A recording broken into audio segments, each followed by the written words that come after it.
Hi friends, ഇന്ന് ഞാൻ പടവലങ്ങ കൊണ്ടുള്ള ഒരു നല്ല ചപ്പാത്തിക്ക്, ചോറിന്, അപ്പത്തിനൊക്കെ കഴിക്കാൻ പറ്റുന്ന ഒരു കറിയാണ് ഞാൻ കാണിക്കുന്നത്. കറി അത് കണ്ടു നോക്കുക. നല്ല സ്വാദാണ്, പറഞ്ഞറിയിക്കാൻ പറ്റാത്ത സ്വാദാണ്. പടവലങ്ങ ഇത് 1/4 കിലോ 250 ഗ്രാം. പിന്നെ വെളുത്തുള്ളി ഇഞ്ചി ചേർക്കണ്ട, പച്ചമുളകും വേണ്ട. വെളുത്തുള്ളി ഇത്രയും എടുത്തിട്ടുണ്ട്. ഇത് വലിയ വെളുത്തുള്ളിയാണ്. ഒരു 10 എടുത്തിട്ടുണ്ട്. ഒരുപാട് കൂടുതൽ ചേർക്കേണ്ട കാര്യമില്ല വെളുത്തുള്ളി. പിന്നെ ചെറിയ ഉള്ളി ഒരു 20 ഉണ്ട്. തക്കാളി ഒരു 3 പഴുത്ത തക്കാളി തന്നെ എടുക്കുക. ഇത് ചെറിയ ഉള്ളിക്ക് പകരം സവാള ചേർക്കാവുന്നതാണ്. പടവലങ്ങ ഇങ്ങനെ 2ആയിട്ട് കീറിയതിന് ശേഷം ഇതിൻ്റെ അകത്തുള്ള കുരുവെല്ലാം നീക്കം ചെയ്തിട്ടുണ്ട്. അത് മാത്രമല്ല ഇങ്ങനെ എടുക്കുമ്പോഴത്തേക്ക് ഇതിൻ്റെ അകത്തുള്ള പുറത്തുള്ള ഇതെല്ലാം മാറി കിട്ടുന്നതാണ്. എന്നിട്ട് ഇതുപോലെ ചെറുതായിട്ട് അരിയുക. ഇങ്ങനെ ചെറുതായിട്ട് ഇങ്ങനെ തോരനൊക്കെ അരിയുമ്പോൾ പോലെ എടുത്തിട്ട് ഇങ്ങനെ ചെറുതായിട്ട് അരിയാവോ, ഒരിക്കലും വലുതായിട്ട് അരിയരുത്. തുവരനൊക്കെ എടുക്കുമ്പോൾ ഇതുപോലെ അരിഞ്ഞെടുക്കുക. ചെറുതായിട്ട് തന്നെ ശ്രദ്ധിക്കുക, അരിയുക. ഒരു ഫ്രൈങ് പാൻ അടുപ്പിൽ വെച്ചിട്ട് 2.5 ടേബിൾ സ്പൂൺ വെളിച്ചെണ്ണ ഒഴിക്കാം. 2 ഇനി അര ടേബിൾ സ്പൂണും കൂടി ഒഴിക്കാം വെളിച്ചെണ്ണ. ഫ്രൈങ് പാന് ചൂടായതിന് ശേഷമാണ് എണ്ണ ഒഴിച്ചത്. എന്നിട്ട് നമ്മുടെ ഈ പടവലങ്ങ ഇട്ട് കൊടുക്കാം. ഇനി അര ടീസ്പൂൺ ഉപ്പിടാം. ഉപ്പ് പിടിക്കുന്നതിന് വേണ്ടി അര ടീസ്പൂൺ ഉപ്പിട്ടു. ഇനി നമുക്കൊന്ന് ഇളക്കി കൊടുക്കാം. ഹൈ ഫ്ലെയിമിലാണ് വെച്ചിരിക്കുന്നത്. നല്ല സ്വാദാണിത്. കുഞ്ഞുങ്ങൾക്കെല്ലാം ഉണ്ടാക്കി കൊടുത്താൽ എല്ലാ പേർക്കും ഇഷ്ടപ്പെടും. പടവലങ്ങ കഴിക്കുന്നത് എല്ലാവർക്കും നല്ല ധാരാളം ഫൈബറൊക്കെ ഉള്ളതാണ് ഒരു പച്ചക്കറിയാണ് പടവലങ്ങ. ഹൈ ഫ്ലെയിമിൽ തന്നെ വയ്ക്കുക. ഹൈ ഫ്ലെയിമിലാകുമ്പോൾ പെട്ടെന്നാണ് നല്ല സോഫ്റ്റായി കിട്ടുന്നതുമാണ്. അപ്പോൾ ഇത് 5 മിനിറ്റ് ആയിട്ടുണ്ട്. നമുക്കിനി ഫ്ലെയിം ഓഫ് ചെയ്യാം. ഇനി നമുക്കിതിനെ ഒരു പാത്രത്തിലോട്ട് എടുക്കാം. എണ്ണ ഇല്ലാതെ ഇങ്ങനെ എടുക്കാം. ഇങ്ങനെ മുഴുവനും എണ്ണമെല്ലാം മൂത്തിട്ടുണ്ട്. ഇങ്ങനെ ഉണ്ടാക്കി ഒരിക്കൽ കഴിച്ചാൽ പിന്നെ നമുക്ക് പടവലങ്ങ സാധാരണ തോരൻ മാത്രമേ ഉണ്ടാക്കാറുള്ളൂ. പക്ഷേ ഇതുപോലെ ഉണ്ടാക്കി കഴിക്കുകയാണെങ്കിൽ നമുക്ക് ഇതുപോലെ ചപ്പാത്തിക്ക് എടുക്കാം. ചപ്പാത്തിക്കും ബെസ്റ്റ് കറിയാണിത്. ചോറിനായാലും ഇതുപോലെ ബെസ്റ്റ് കറിയാണിത്. കണ്ടോ, എണ്ണ ഇത്രയും ബാക്കി വന്നിട്ടുണ്ട്. കണ്ടോ, ഇങ്ങനെ. ഇനി സ്റ്റൗ ഓൺ ചെയ്തിട്ട്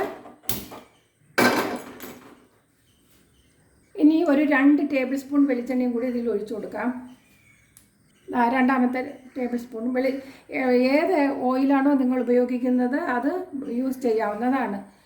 എണ്ണ കുറച്ച് ഉപയോഗിക്കുന്നവർക്ക് അത് കുറച്ചൊഴിച്ചാൽ മതിയാകും. വെളുത്തുള്ളി ഇനി അടുത്തത് എണ്ണ ചൂടാകുമ്പോഴേക്കും നമുക്ക് വെളുത്തുള്ളി ഇട്ട് കൊടുക്കാം. വെളുത്തുള്ളി വലിയ വെളുത്തുള്ളിയാണ്. അത് കാരണം പെട്ടെന്ന് നമുക്ക് തൊളിച്ചെടുക്കാൻ പറ്റുന്നതാണ്. വെളുത്തുള്ളി ഇത്തിരി മൂക്കേണ്ടതായിട്ടുണ്ട്.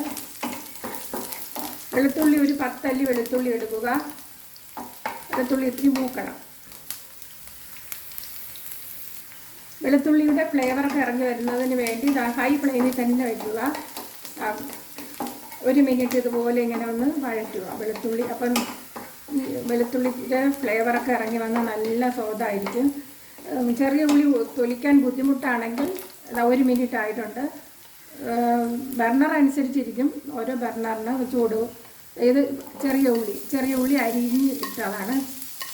നീളത്തിൽ കീറിയിടാൻ ചെറിയ ഉള്ളി പകരം സവാള ഇട്ട് കൊടുക്കാവുന്നതാണ്. സവാള എത്ര സവാളയാണോ എടുക്കുന്നത് അതിൻ്റെ ഇപ്പോൾ ഒരു സവാളയാണ് എടുക്കുന്നതെങ്കിൽ ഒരു 3 തക്കാളി ഇടേണ്ടതായിട്ടുണ്ട്. ഒരു സവാളയ്ക്ക് 3 തക്കാളി ഇടണം. അപ്പോൾ ഞാൻ ചെറിയ ഉള്ളി എടുത്തതേ ഉള്ളൂ. ചെറിയ ഉള്ളി ഉണ്ടെങ്കിൽ അത് നല്ല സ്വാദാണ് ചെറിയ ഉള്ളി ഇട്ടാൽ.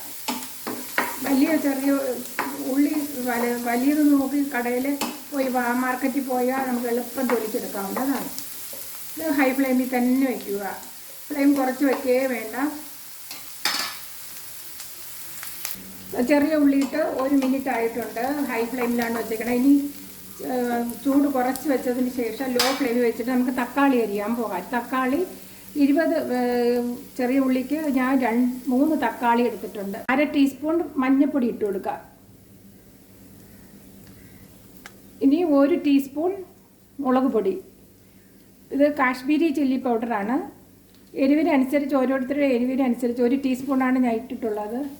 ചെറിയ തീയിൽ ഒരു 15 മിനിറ്റ് കിടന്നു. അപ്പോൾ ഞാൻ തക്കാളിയൊക്കെ അരിയുണ്ടായി.